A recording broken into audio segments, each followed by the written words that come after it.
Okay. So, Christian, you're in Durban. That's a hell of a long way from home. Crikeys. How you feeling? That's 21,000 miles It away, though. is, yeah. Yeah. It is, yeah.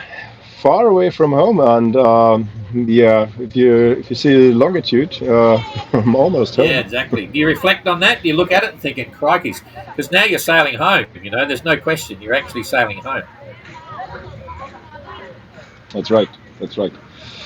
Now I'm feeling good. I'm always felt happy when I could finish another passage, another part of the leg, and yeah, it's sometimes it's unbelievable what we're doing. Which Yeah, kind of yeah, yeah areas we sail with the tiny boats, and yeah. it's just fun and And how's your relationship with the boat? I mean, I think it's fair enough to say that you should have stopped building the boat by now, and now you're just maintaining it. But is it a love relationship or where are you at? it is. I love my boat. I love my boat. I love Argo, and she's taking really care of me. And on the last passage, seen that in a couple of situations when the front hit us and when I get hit by a breaking wave, pretty bad. She's really taking care of me, and I never felt unsafe in the boat. Sometimes it's a bit scary in the cockpit, like it was in Barranquilla when the boat was really going from one side to another in a couple of yeah, in a blink of an eye.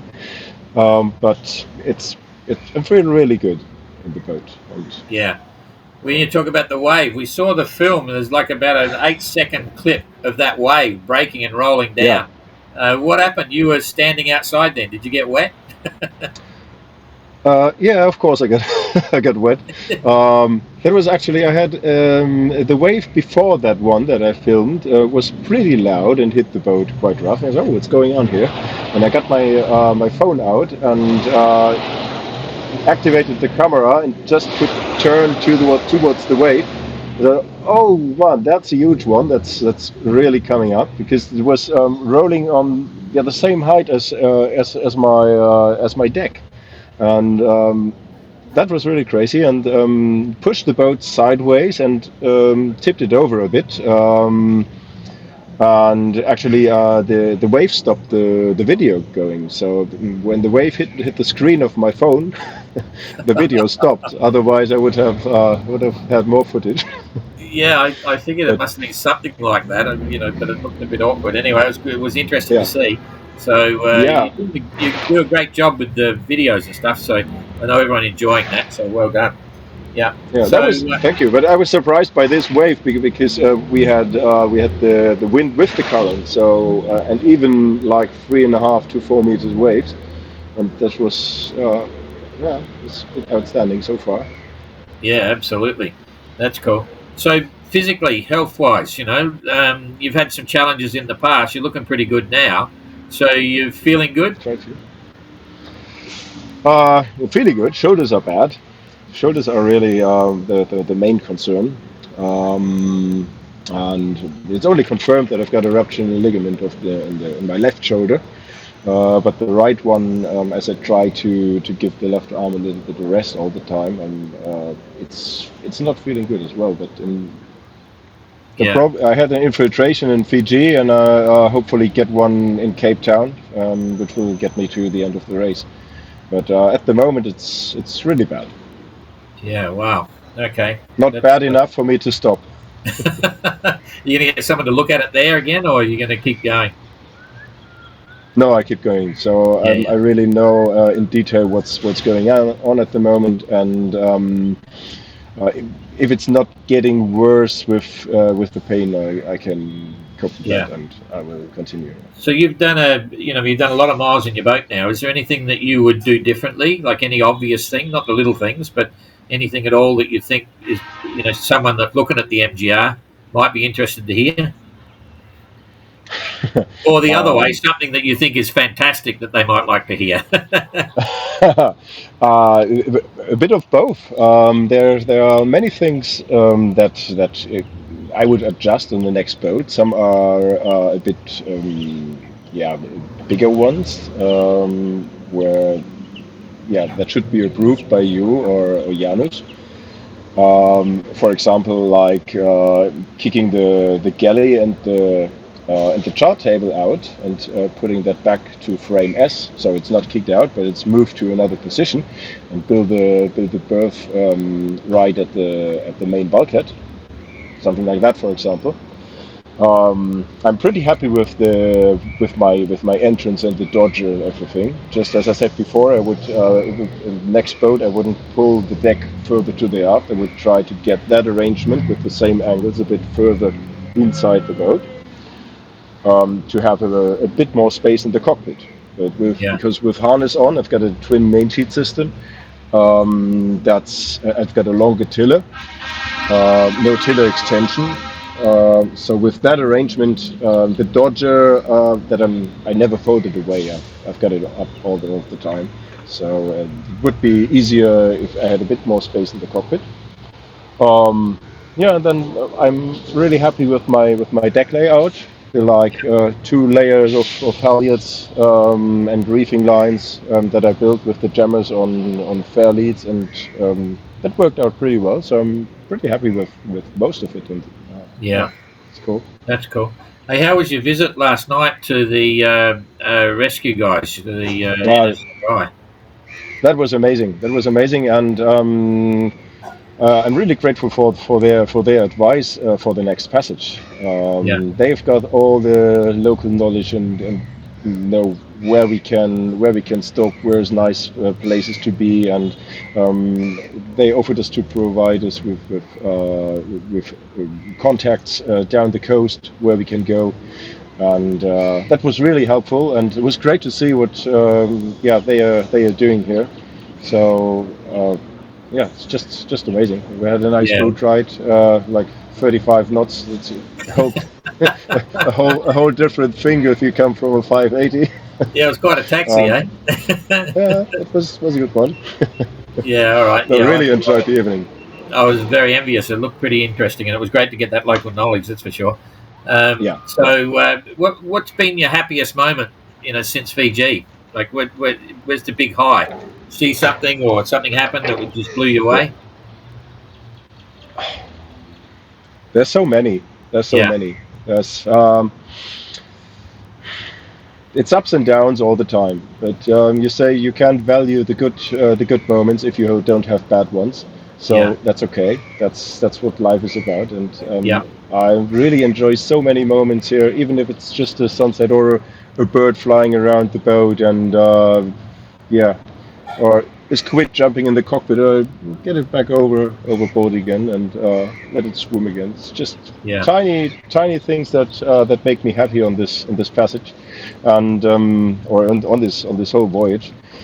We've been to lovely places, met amazing people. I really enjoyed Rodriguez and Mauritius. It was just amazing, and also the stops before.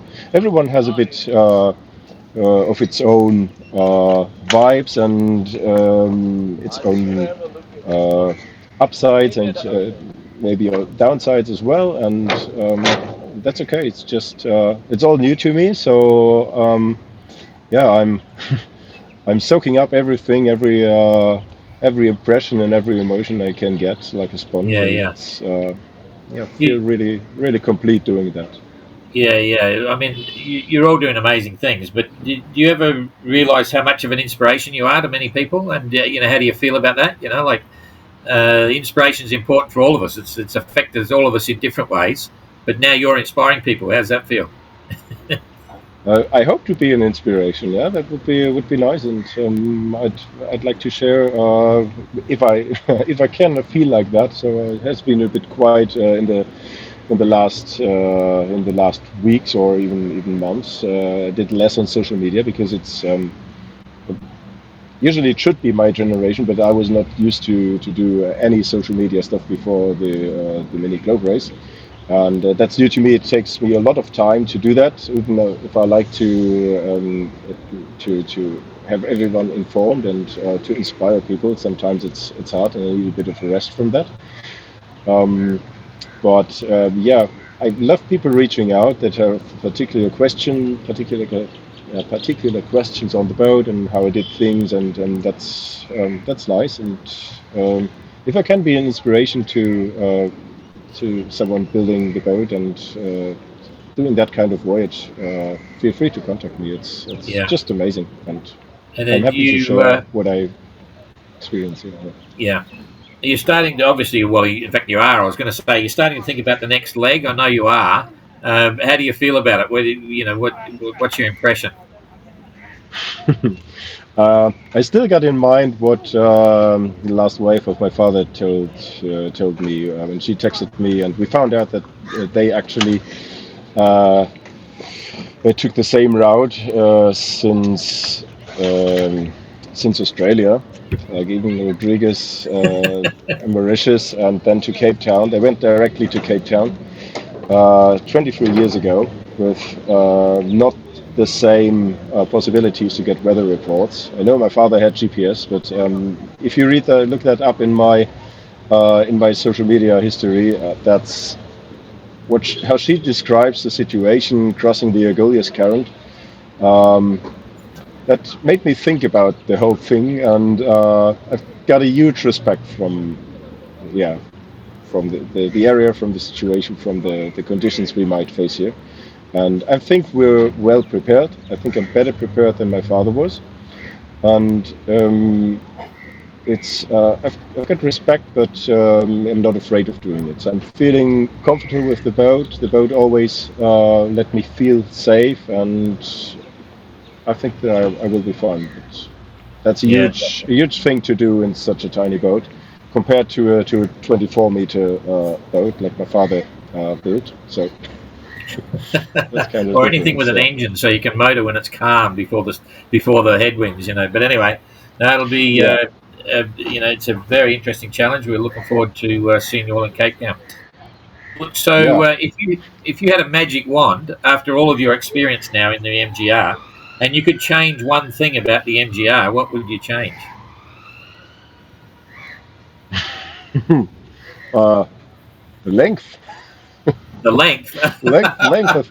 No, you got to do it in a 580, right? So you okay. Within the concept or something like that. Anything that you think you'd like to see changed or improved. The main thing would be to have common stopovers, common restarts at every stopover, because it's.